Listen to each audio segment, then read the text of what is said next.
Well, I'll say this. The soundtrack is going to be amazing for this movie. Let's talk about Elvis.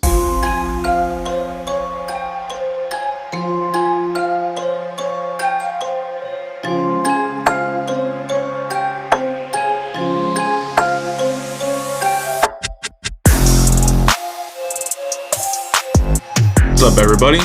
So back again to talk about Elvis, another movie review. So basically, it's written and directed by Baz Luhrmann. Baz Luhrmann's done Moulin Rouge, Great Gatsby, The Get Down from Netflix. So he's had a lot of experience with doing movies, with music, singing, and stuff like that. Even The Great Gatsby, the music is a huge part of that movie. If you've ever seen it with Leonardo DiCaprio, it's a huge part of that movie.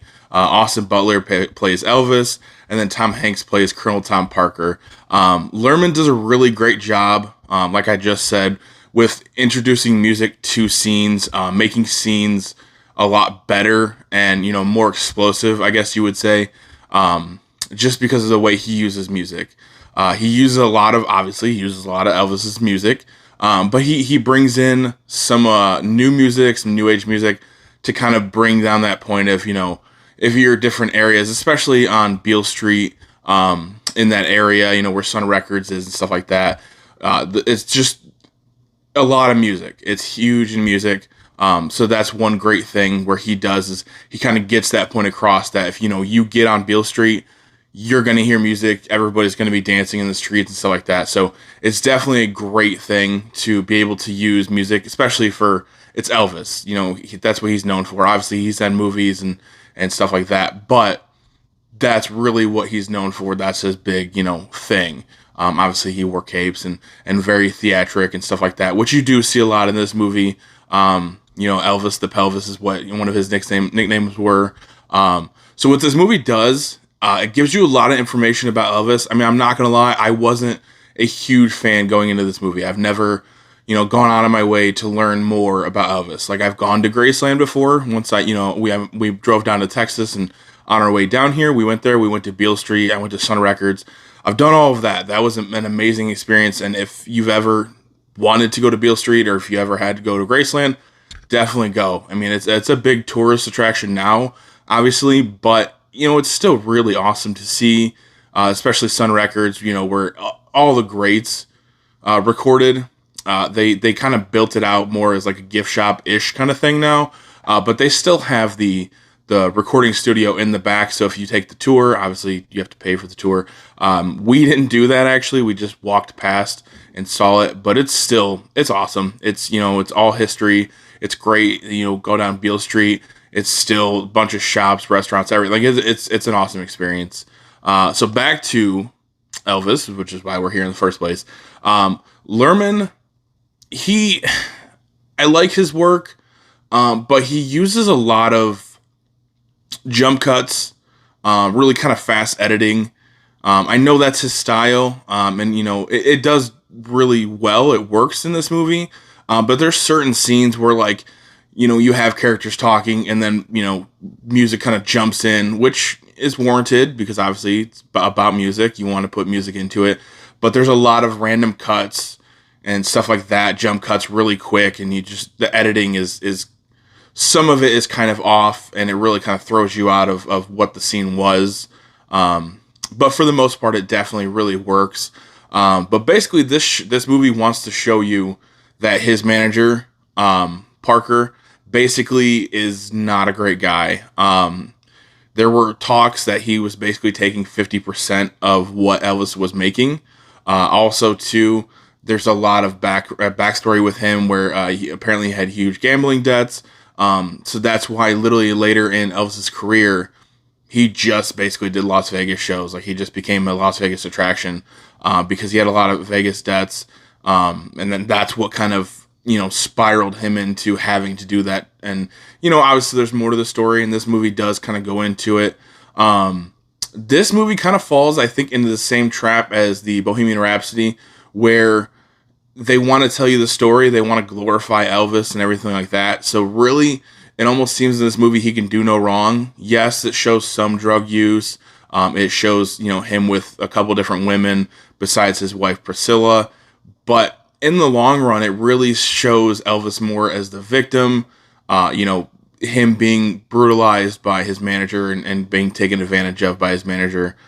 Which, I mean, I'm sure probably happened really bad. Especially too, I think like 2 or 3 years after Elvis died, there was a big legal battle between the Presley family and him, where it basically a lot of that information now that was in the movie, and I'm sure you can look up as well. A lot of that kind of came to light after he died, so you can kind of see how bad he got taken advantage of, and so there's a lot of information in this movie, and I definitely applaud it because some movies, you know, Bohemian Rhapsody, there was information about Freddie Mercury, but there wasn't a lot of, you know, it was more like a happy-go-lucky, like, oh, hey, let's, you know, but not no drug use and stuff like that.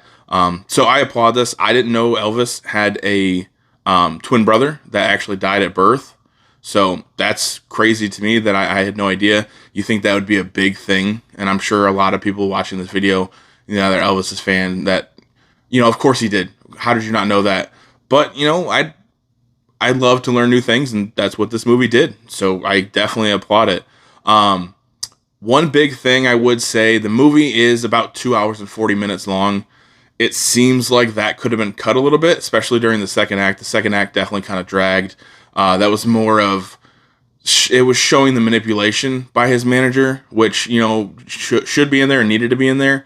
But it didn't really, I think it showed too much of it. I mean, obviously we hit the head or nail on the head, showing some of it. And obviously if he's going to do that early in his career or when his mom passed and he's going to manipulate him like that, then obviously he's going to do that throughout his entire life. So, I mean, it could have been cut a little bit, but it, you know, after that second act kind of slowed down and kind of dragged the movie a little bit, but then obviously it picked up in the third act, and there's a lot of really big moments in the third act that kind of, you know, I went to an early showing and there were people cheering, you know, and I'm sure maybe they were Elvis's fans and they just loved him and they knew certain things that happened and that's why they were cheering. But I mean, I didn't know a lot about him, and you could feel it. I mean, it gave me goosebumps, certain scenes. So that was definitely awesome. Austin Butler, I can't say enough.